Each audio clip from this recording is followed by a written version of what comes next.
tus brazos para conquistar las promesas que Jesús nos da. Solo espera y tú verás el milagro que Cristo hará. Un lugar para celebrar la victoria que su sangre nos da. Solo confía y cree en Él, que en familia lo encontrará. Hay un lugar para todos, de familia de Dios.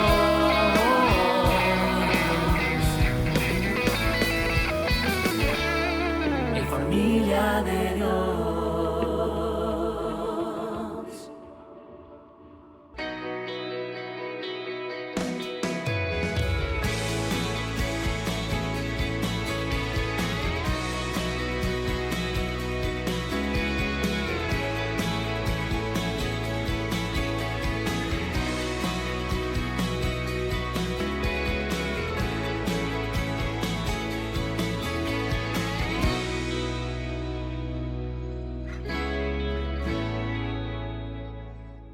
Continuamos con la serie titulada Renueva la visión, la cual está basada en la totalidad del libro del profeta Ageo, el 10º de los 12 profetas menores del Antiguo Testamento. Esto implica que Ageo es el antepenúltimo libro del Antiguo Testamento, seguido por Zacarías y Malaquías respectivamente.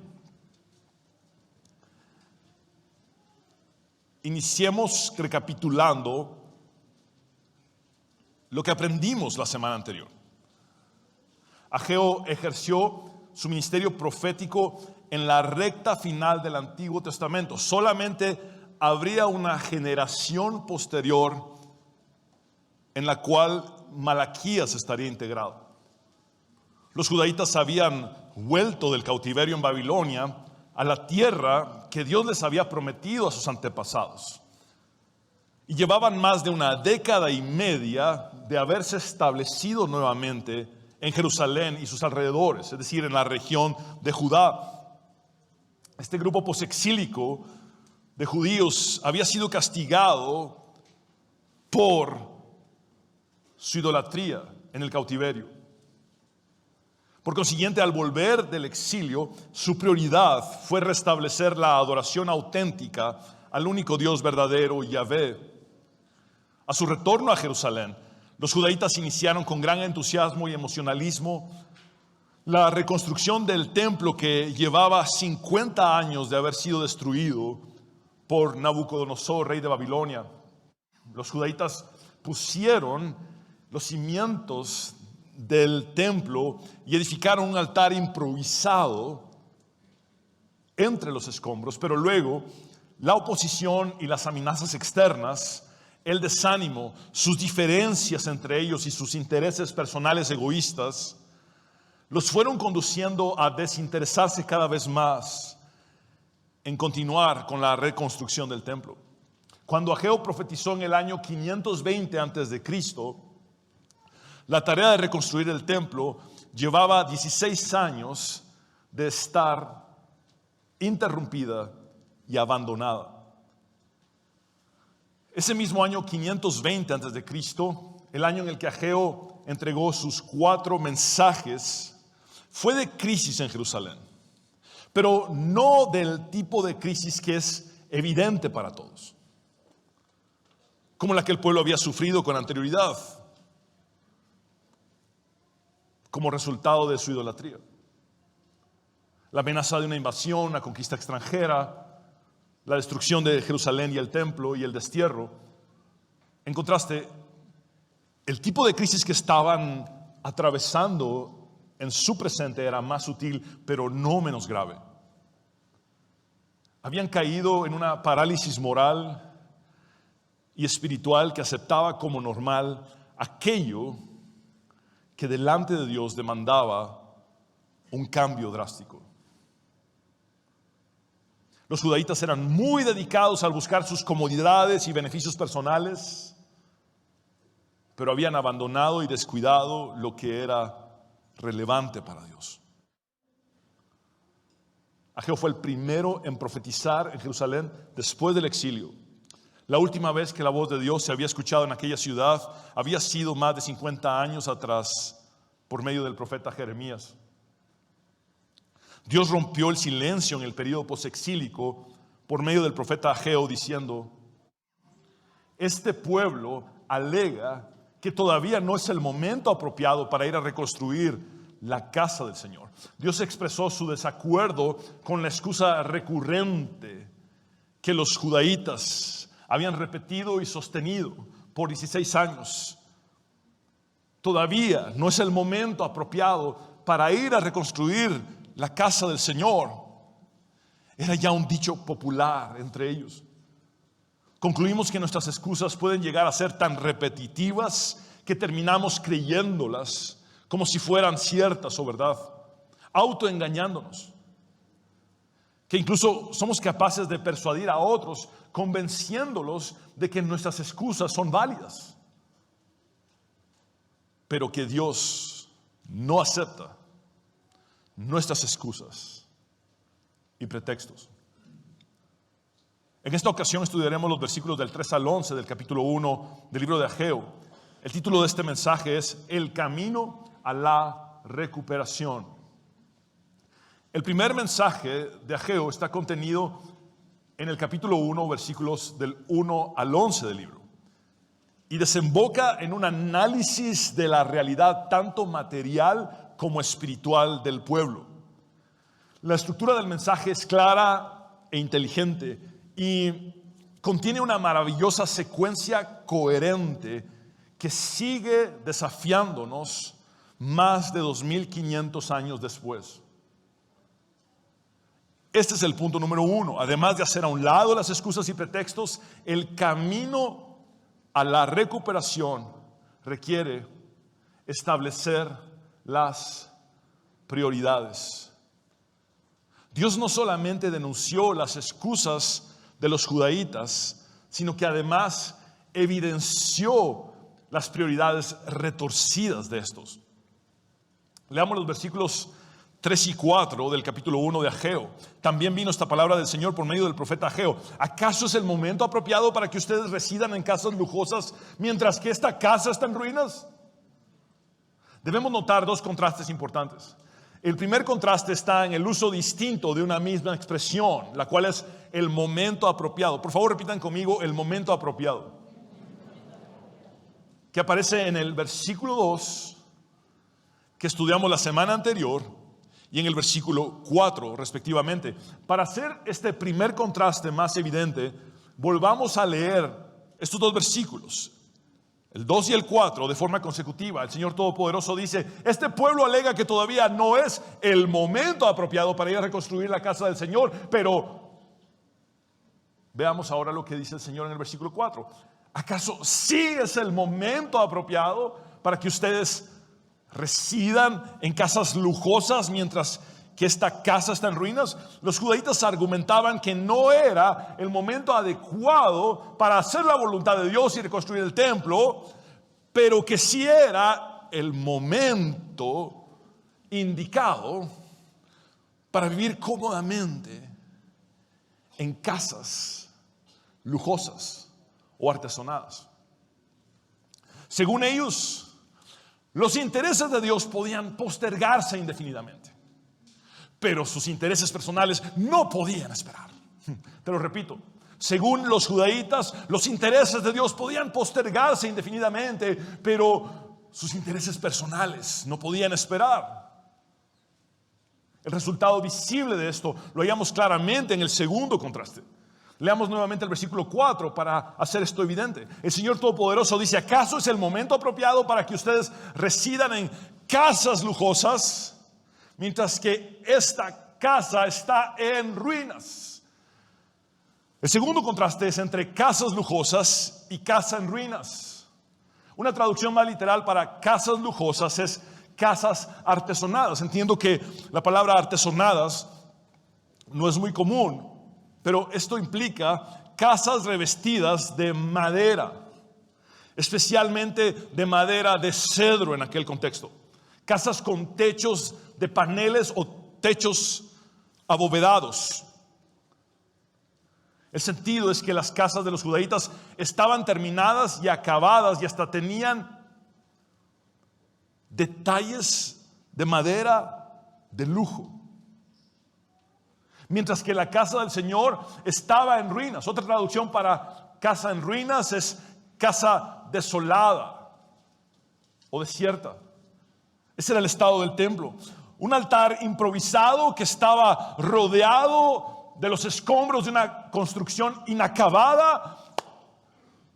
Era la evidencia tangible de las malas prioridades del pueblo.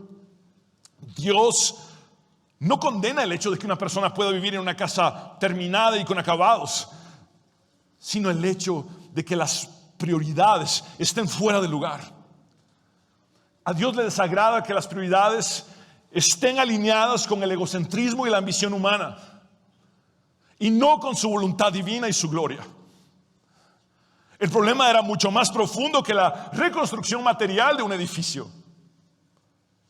El problema estaba en el corazón de los judaítas, que no le dieron prioridad a Dios, sino a sus propios asuntos egoístas.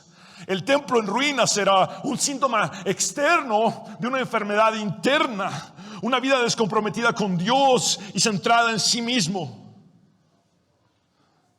La pregunta que surge es la siguiente: ¿es el pueblo de Dios en el tiempo presente, la iglesia, realmente diferente a aquellos antiguos judíos que tenían sus prioridades desordenadas?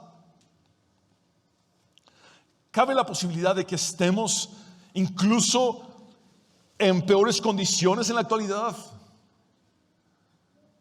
Hoy te invito a revisar tus prioridades, no con base en tus intereses ni en tu agenda personal, sino con base en los intereses de Dios y su palabra. Si permites que Dios renueve tu visión, entonces ordenarás tus prioridades en el orden correcto delante de Él. Nosotros hemos sido influenciados por el pensamiento occidental y tendemos a compartimentar nuestras prioridades. Solemos decir cosas como: primero Dios, segundo mi esposa, tercero mis hijos, cuarto mi trabajo, quinto mi ministerio, la iglesia. Sin embargo, en la cosmovisión de un hebreo, conforme al corazón de Dios, que vivió en esta tierra alrededor de 3000 años atrás, llamado David, que no estaba influenciado por la cosmovisión occidental, Dios no era solamente el primero, sino que Dios era el todo de su vida. Y hay una diferencia entre decir Dios es primero y decir Dios es el todo de mi vida. Lo cierto es que al ser Dios el todo de nuestra vida, todas las demás cosas se alinean al orden de prioridades establecidas por Él.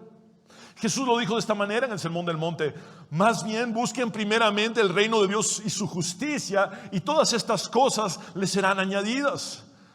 El apóstol Pablo desde la prisión dijo en Colosenses capítulo 3 versículos 2 y 3: piensen en las cosas del cielo, no en las de la tierra, pues ustedes han muerto a esta vida y su verdadera vida está escondida con Cristo en Dios. Ordenar tus prioridades no implica solamente el poner a Dios en el primer lugar, sino hacer de Dios el todo de tu vida y tu existencia. Dios es el centro y todo gira alrededor de Él. Tu matrimonio, tu paternidad o maternidad, tu familia, tu trabajo, tus finanzas, tu ministerio o servicio, toda área de tu vida gira alrededor de Dios. Es por Él y para Él. Como lo dijo Pablo en su discurso en Atenas, Grecia: porque en Él vivimos, nos movemos y existimos o somos. El siguiente paso en el camino hacia la recuperación es determinar la realidad de la situación. Veamos ahora los versículos 5 y 6. Así dice ahora el Señor Todopoderoso: reflexionen sobre su proceder. Literalmente, considerad vuestros caminos. La expresión considerad vuestros caminos aparece en 2 ocasiones en este primer mensaje de Ageo. Aquí en el versículo 5 y la encontraremos más adelante en el versículo 7. El sentido de consideren sus caminos es evalúen su forma de ser y actuar. Examinen su conducta y sus motivaciones. Mediten sobre su estilo de vida y hacia dónde van con su comportamiento.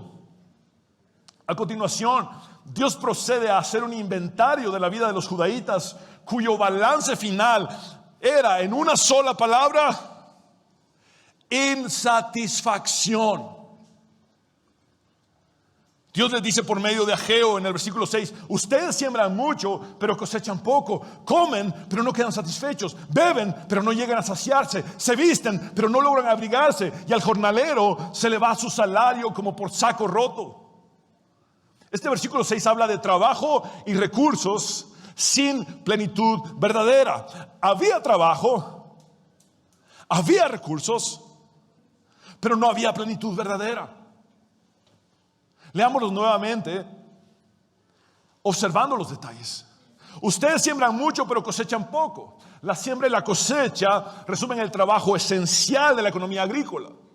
Los judaítas trabajaban duro, pero no obtenían los resultados que esperaban. Dios continúa diciendo: comen, pero no quedan satisfechos. Beben, pero no llegan a saciarse. Se visten, pero no logran abrigarse. Comer, beber y vestirse son las necesidades básicas de la vida y representan toda la existencia material, incluyendo las casas artesonadas en las que vivían. El Señor Todopoderoso continúa diciendo: y al jornalero se le va su salario como por saco roto. Es decir, aunque el trabajador obtiene un ingreso, no logra realmente disfrutar del fruto de su esfuerzo. Este versículo puede tener un doble significado, y cualquiera de estos significados podría aplicarse probablemente a tu situación particular. El primer significado es un fenómeno que el libro de Eclesiastés aborda, el cual a grandes rasgos es el siguiente: es posible para una persona tener todo lo que necesita e incluso mucho más, pero seguir estando insatisfecha y vacía. El predicador de Eclesiastés habla de la impotencia de las posesiones materiales para dar verdadera satisfacción. Leamos Eclesiastés capítulo 2, versículo 11. Consideré luego todas mis obras y el trabajo que me había costado realizarlas, y vi que todo era absurdo, un correr tras el viento, y que ningún provecho se saca en esta vida. El segundo significado es que, de forma literal, los judaítas tenían las provisiones básicas, pero al no lograr cosechar mucho, aun cuando trabajaban duro, estas provisiones les eran insuficientes. Y aunque no estaban muriendo de hambre, ni de sed, ni de frío, no lograban saciarse ni estar satisfechos. Los judaítas habían puesto excusas y pretextos. Sus prioridades estaban fuera de orden, fuera de lugar. Por consiguiente, sus expectativas no se cumplían y estaban decepcionados. Dios les hizo ver a los judaítas cómo sus esfuerzos egoístas por mejorar sus propias vidas habían sido inútiles, porque habían ignorado la importante tarea de reconstruir la casa de Yahvé. La esencia del mensaje es: si Dios no es el primero y el todo de tu vida, cuanto más trabajes para ti mismo, más insatisfacción experimentarás. Cuanto más busques llenarte con cosas que no sacian, tu decepción se irá incrementando. Incluso podría ser que alcanzara cierto grado de éxito, pero al fracasar en tu relación con Dios, el vacío en tu interior se hará cada vez más grande. El filósofo físico y matemático francés Blaise Pascal dijo que en el corazón de todo hombre existe un vacío que tiene la forma de Dios. Este vacío no puede ser llenado por ninguna cosa creada. Él puede ser llenado únicamente por Dios, hecho conocido mediante Cristo Jesús. En otras palabras, tu vacío tiene el tamaño de Dios. Dios te creó de una forma para que solamente Él pudiera llenarte. Y nada es más grande que Dios. Y Dios se ha revelado a nosotros en Cristo Jesús.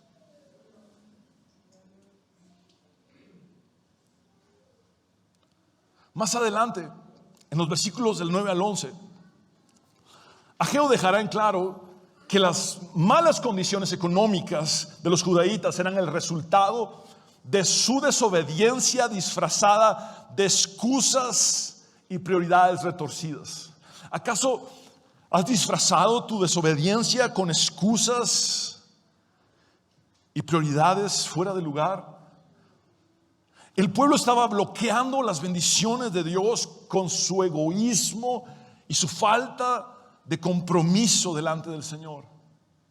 Su negligencia en la adoración y el desprecio hacia la presencia de Dios se hacían evidentes en un templo desolado, pero además se hacían notorios en los resultados de su ocupación principal, la agricultura. Irónicamente, tenían casas artesonadas, es decir, con acabados de madera de lujo, pero no lograban abastecerlas.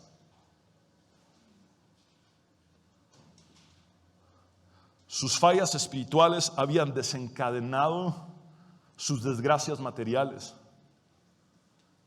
Todas las áreas de su vida estaban afectadas por su fracaso en su relación con Dios.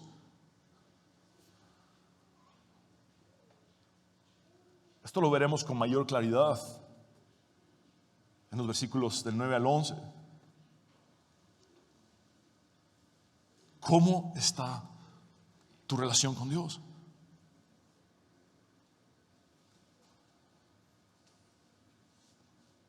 ¿Acaso así como las cosechas de los judaítas hablaban de una mala relación con Dios? Hay áreas en tu vida que evidencian que algo no está bien en tu relación con el Señor. El siguiente paso rumbo a la recuperación es reflexionar y actuar. Veamos los versículos 7 y 8. Así dice el Señor Todopoderoso: reflexionen sobre su proceder. Literalmente, considerad vuestros caminos. Esta es la misma expresión que vimos en el versículo 5, la cual implica un llamado insistente al arrepentimiento. Dios les dice una vez más a los judaítas que consideren sus caminos, que evalúen su conducta, sus patrones de comportamiento y su estilo de vida. Noten que los judaítas deben considerar sus caminos, no para quedarse en una estéril reflexión sin acción, sino para que la reflexión los conduzca al arrepentimiento y a la acción pertinente delante de Dios. Quiero llamar su atención sobre los 3 imperativos con los que Dios demanda acciones concretas de ellos. Vayan, traigan y reconstruyan. El Señor Todopoderoso dice: vayan ustedes a los montes, traigan madera y reconstruyan mi casa. Yo veré su reconstrucción con gusto y manifestaré mi gloria, dice el Señor. ¿Cuáles son las acciones concretas que Dios está demandando de ti? ¿Estás dispuesto a hacer lo que Él te pide? El hecho de que Dios le ordene al pueblo cortar madera para reconstruir la casa, su casa o el templo, nos conduce inevitablemente a plantearnos la pregunta de ¿qué sucedió con los troncos de cedro que los judaítas habían comprado y transportado desde el Líbano 16 años antes?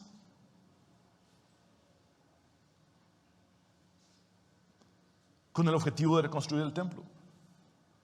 Leamos el texto de Esdras, capítulo 3, versículo 7, que nos brinda dicha información de 16 años atrás. Luego, el pueblo contrató albañiles y carpinteros y compró troncos de cedro de los habitantes de Tiro y Sidón, a quienes les pagaron con alimentos, vino y aceite de oliva. Transportaron troncos desde las montañas del Líbano hasta Jope, haciéndolos flotar a lo largo de la costa del mar Mediterráneo, ya que el rey Ciro había dado permiso para hacerlo.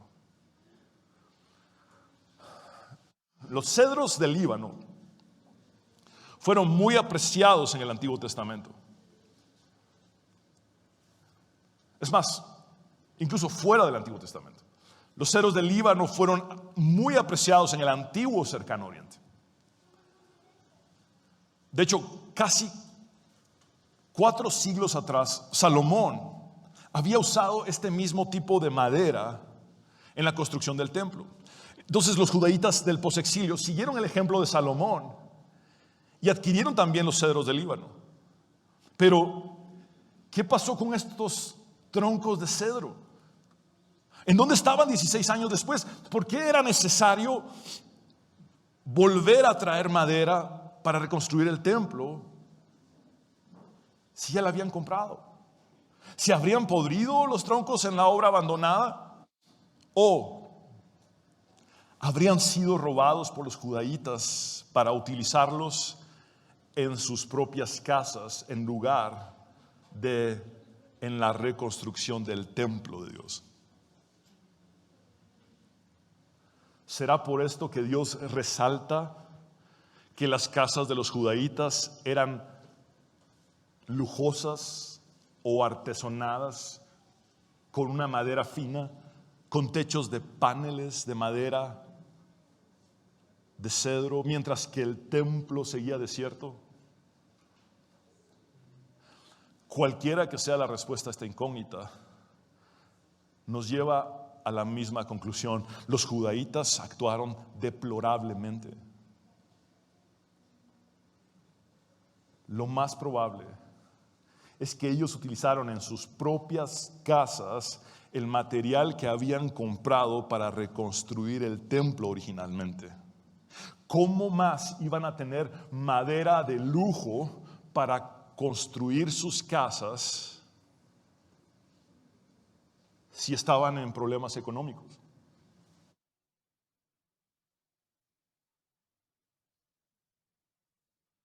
Fue por eso que Dios hizo un contraste entre las casas lujosas de los judaítas y su casa, el templo, en ruinas.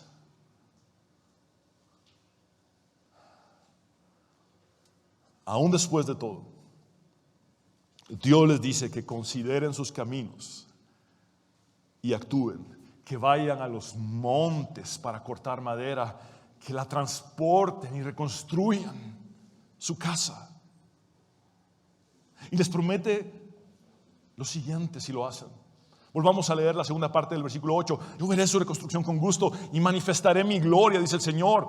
Dios anhela ser complacido y glorificado por su pueblo. El placer de Dios no estaba en un edificio per se, sino en la obediencia de aquellos que con un corazón sincero hacen de Él su todo y el centro de su vida, y por lo tanto realizan aquello que es relevante para Él. Bíblicamente, el arrepentimiento es más que sentir dolor por el pecado cometido y cambiar de parecer u opinión. El arrepentimiento requiere cambiar el rumbo y volver a Dios. El arrepentimiento va acompañado de acciones determinantes. Juan el Bautista lo dijo de esta manera: haced pues frutos dignos de arrepentimiento. El sentido es: demuestren con su forma de vivir que han regresado a Dios. Demuestren con su comportamiento que han retornado al Señor. Esto es arrepentimiento en acción. Una experiencia en la que una persona reconoce a Dios como el todo de su existencia y cambia drásticamente su proceder, su conducta para hacer su voluntad divina. ¿Acaso te has quedado solamente en la fase del dolor por haberle fallado a Dios? ¿Cómo duele? Señor, te fallé. Y sigues sin dar los pasos necesarios para un cambio radical en tu vida. Estás estancado en el mismo pecado recurrente. Lo cometes una y otra vez y vuelves al mismo pecado y al mismo pecado, y estás estancado en el mismo sentimiento de culpa.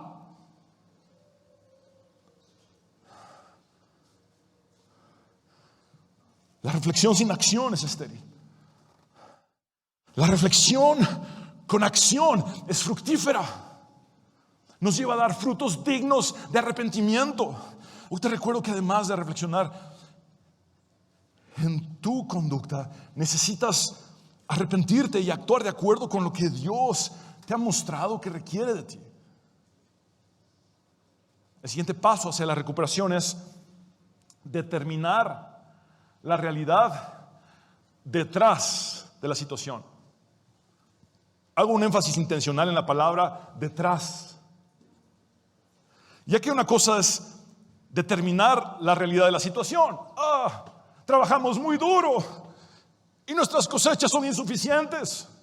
Comemos y no nos llenamos. Bebemos y no nos saciamos. Nos abrigamos y no se nos quita el frío por completo. Tenemos un trabajo y el salario se nos va por saco roto. Esa es la realidad de la situación. Pero ahora necesitamos saber qué es lo que está provocando eso. ¿Cuál es la realidad detrás de la situación?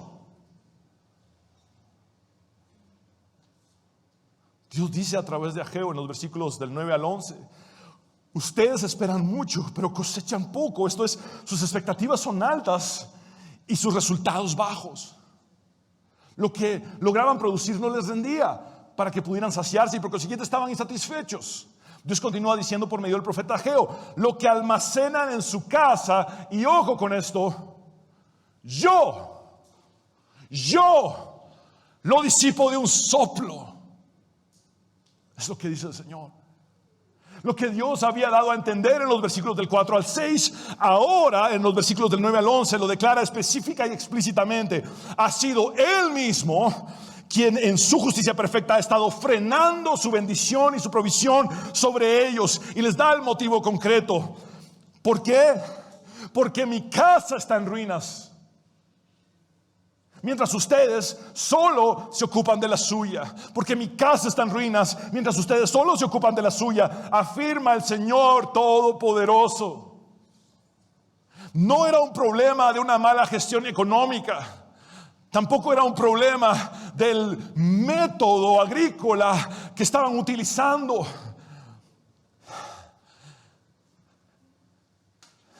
El problema era una intervención directa del Dios creador, que estaba corrigiendo el estilo de vida retorcido de su pueblo.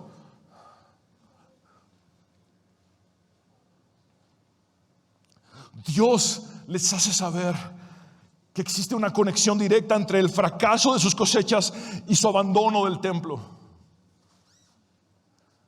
Hasta que no le den al Señor el lugar que Él se merece, nada va a funcionar.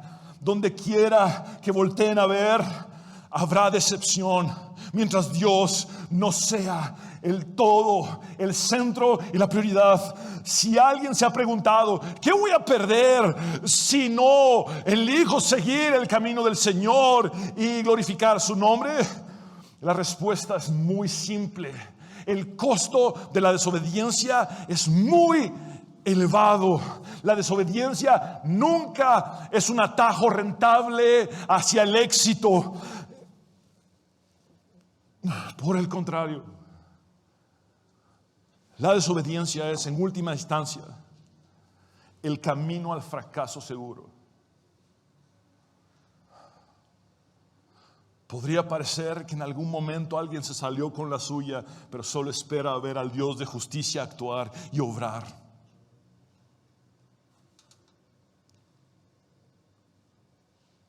Dios dice por medio de Ageo en los versículos 10 y 11, por eso, por culpa de ustedes. Significa que los judaítas provocaron el juicio de Dios sobre ellos una vez más. Luego Dios hace eco de la fórmula de bendición y maldición de su pacto con su pueblo dada en Deuteronomio 28, que a grandes rasgos establece que su pueblo sería bendecido por su obediencia y maldecido por su desobediencia. Dios detalla cuáles han sido las consecuencias de la desobediencia del pueblo. Los cielos retuvieron el rocío y la tierra se negó a dar sus productos.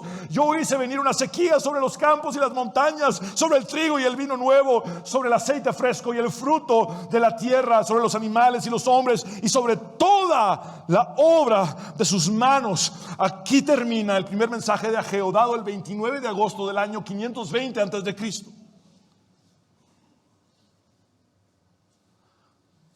Los judaítas no podían alegar ignorancia. Dios les había advertido todo esto al establecer su pacto con ellos desde los tiempos de Moisés.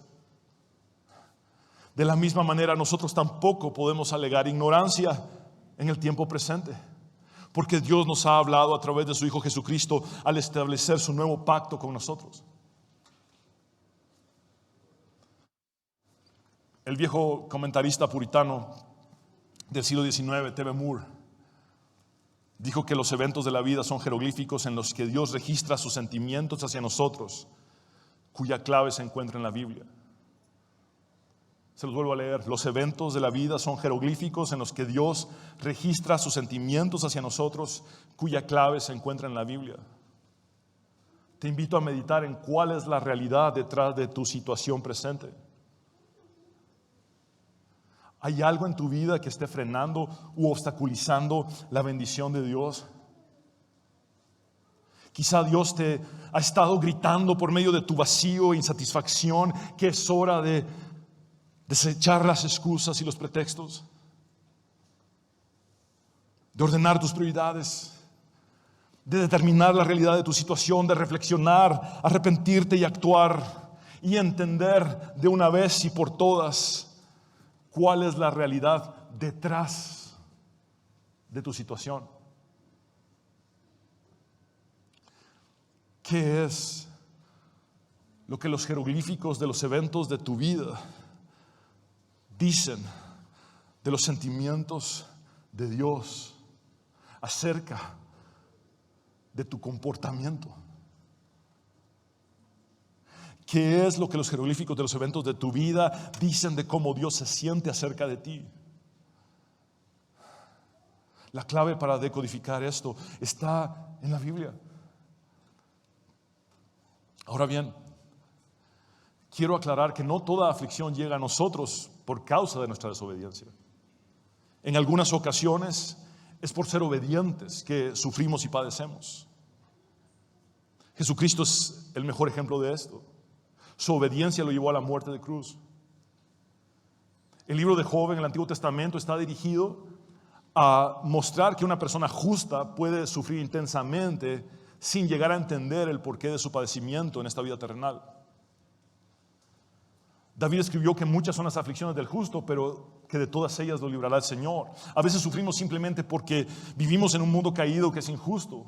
Jesús dijo que en el mundo tendríamos aflicción, pero que podemos confiar en Él porque Él ha vencido al mundo. El punto que quiero resaltar es que puede haber algo específico, algo concreto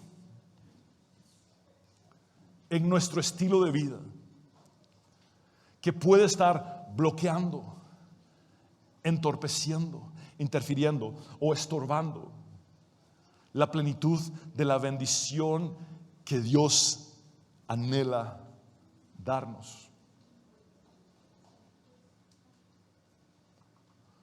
Hoy le ruego al Espíritu Santo que te revele cuál es la realidad espiritual detrás de tu realidad material o física. Hoy le ruego al Espíritu Santo que te revele cuál es la realidad espiritual detrás de tu realidad material o física. ¿Qué es aquello que Dios ha querido mostrarte una y otra vez y que quizás has pasado por alto? Tal vez has tomado como normal algo que delante de Él requiere un cambio drástico.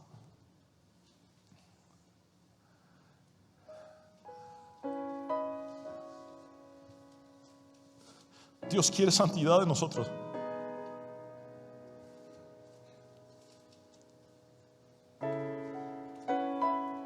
Y eso que consideras normal no lo es. Lo ofende. La paga del pecado es muerte, y la dádiva de Dios es vida eterna en Cristo Jesús.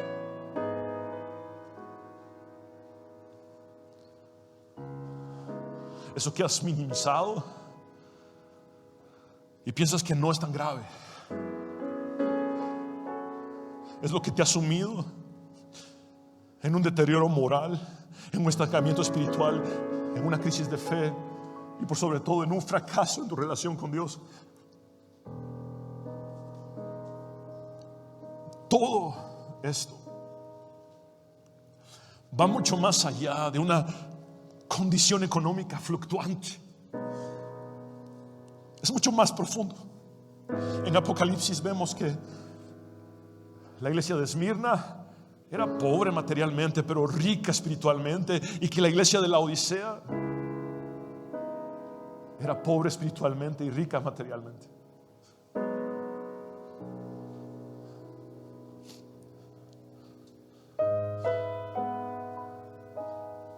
Mi ruego por ti hacia Dios es que su Espíritu Santo te guíe a hacer un análisis completo de tu realidad, tanto material como espiritual.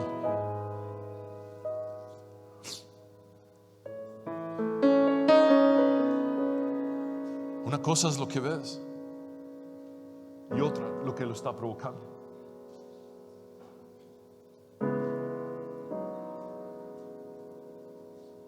No estorbes la bendición de Dios.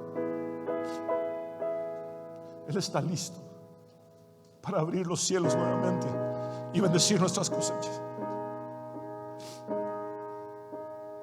Pero nosotros hemos puesto excusas, pretextos, prioridades retorcidas.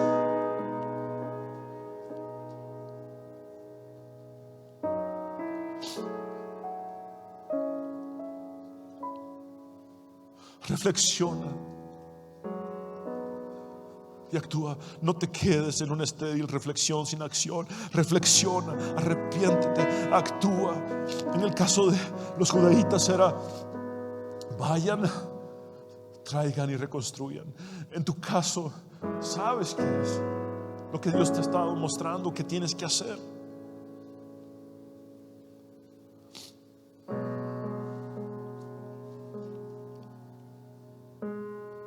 Señor, muéstranos. Hoy te ruego, Señor, que nos muestres.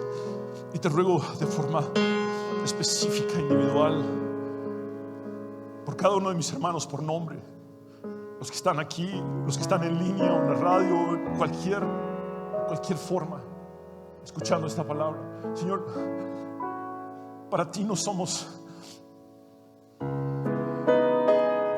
una estadística, para ti somos personas individuales sobre las que tú fijas tus ojos. Yo te ruego que de forma particular a cada uno de mis hermanos les reveles cuál es la realidad detrás de su situación.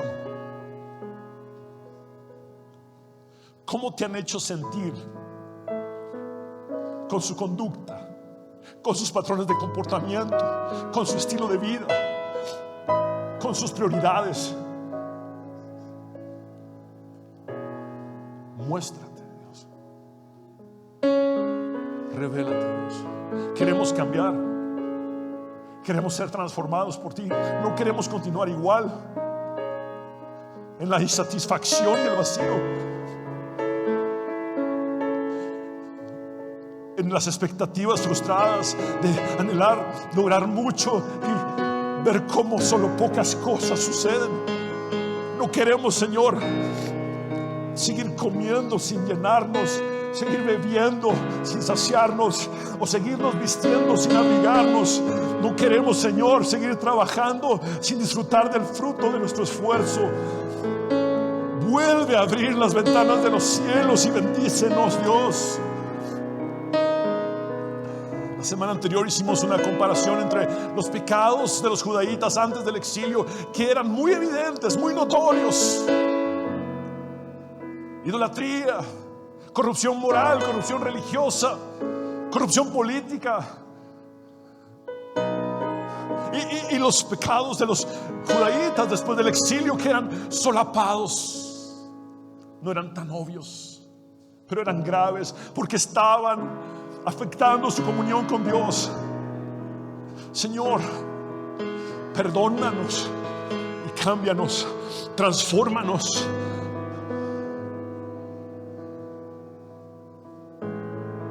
Te amamos y te damos la gloria por los siglos de los siglos. A ti, Padre, Hijo y Espíritu Santo.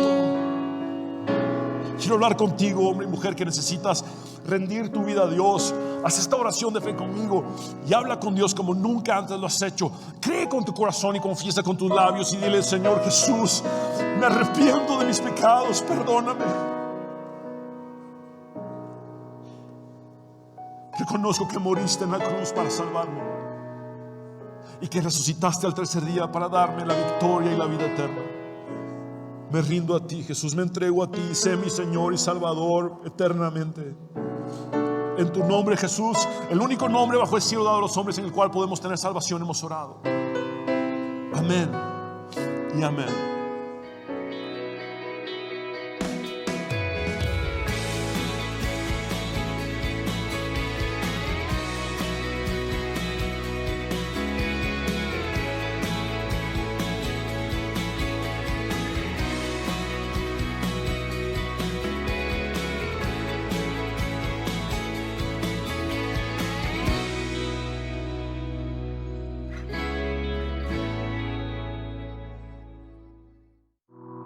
Abre tus brazos para conquistar las promesas que Jesús nos da.